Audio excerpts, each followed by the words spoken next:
मित्रों नमस्कार। हिंदू धर्म में लोग वर वधू की खुशहाल जीवन के लिए कुंडलियों का मिलान करवाते हैं, जिससे कि उनके दाम्पत्य जीवन में किसी तरह की विघ्न बाधाएं उत्पन्न न हो, उनके बीच में प्रेम बना रहे, इसलिए कुंडलियों का मिलान जरूरी करवाते हैं। जिन लोगों की कुंडली में दोष होता है, कुंडली नहीं मिल पाती है, तो उन दोषों का निवारण करने के लिए उन जातकों का या तो उपाय किया जाता है या फिर उनका विवाह नहीं करवाया जाता है। लेकिन फिर भी कई बार ऐसी स्थितियां आती हैं कि कुंडली मिली हुई रहती है, पूरे के पूरे गुण मिलते हैं, लेकिन विवाह में अड़चन परेशानियां पैदा होती हैं। पति पत्नी में आपसी में विचार नहीं मिल पाते हैं, विचारों में भिन्नता पैदा होती है और कलह कलेश बढ़ जाता है और फिर विवाह टूटने की नौबत आ जाती है, यानी तलाक तक बात पहुंच जाती है। ज्योतिष शास्त्र के अनुसार इसका संबंध सीधा ग्रहों से होता है, जो तलाक जैसी स्थितियां उत्पन्न कर देते हैं। यहाँ हम उन्हीं योगों के बारे में जानेंगे कि ज्योतिष में वो कौन कौन से योग बनते हैं जिनके कारण से तलाक की स्थितियां पैदा हो जाती है।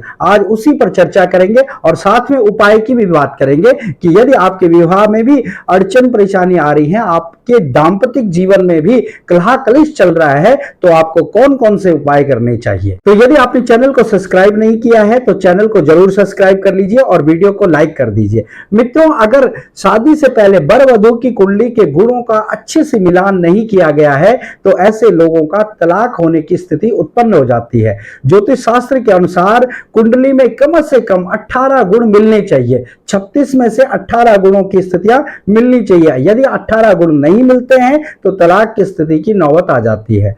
तलाक का सबसे बड़ा कारण गुरु और शुक्र ग्रह को भी माना गया है। ज्योतिष में गुरु में शुक्र की दशा चल रही हो या फिर शुक्र में गुरु की दशा चल रही हो तो तब भी पति पत्नी में अलगाव की स्थितियां पैदा हो जाती हैं, आपसी कलह कलेश पैदा हो जाता है, जिसके कारण से तलाक की नौबत आ जाती है। पति या पत्नी की कुंडली में शनि का सप्तम भाव में होना भी वैवाहिक जीवन के लिए अच्छा नहीं माना गया है। इससे संबंध टूटने के आसार बन जाते हैं और आपसी कलह कलेश बढ़ जाता है। पति या पत्नी की किसी की एक की कुंडली में सप्तम या अष्टम भाव में किसी पापी ग्रह का होना भी तलाक का योग बनाता है। अगर कुंडली में चौथे भाव का स्वामी छठे भाव में स्थित हो या छठे भाव का स्वामी चौथे भाव में स्थित हो तब भी तलाक की नौबत आ जाती है। जब कुंडली में ये योग बनते हैं तो तब भी आपसी मनमुटाव और कलह कलेश उत्पन्न हो जाता है। यदि आपके जीवन में भी कलह कलेश चल रहा है और तलाक की नौबत है, अब बात करते हैं उपाय की। यदि आपके जीवन में भी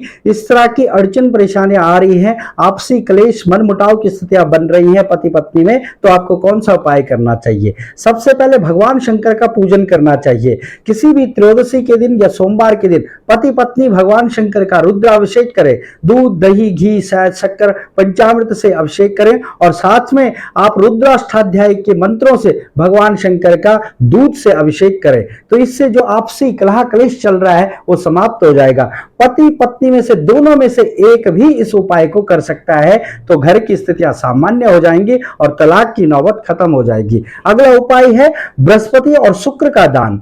वीरवार के दिन बृहस्पतिवार के दिन पीली चीजों का दान करें। पीली छोले की दाल, केले, पीले लड्डू ये किसी धार्मिक स्थान पर दान करें या शुक्रवार के दिन सफेद चीजों का दान करें।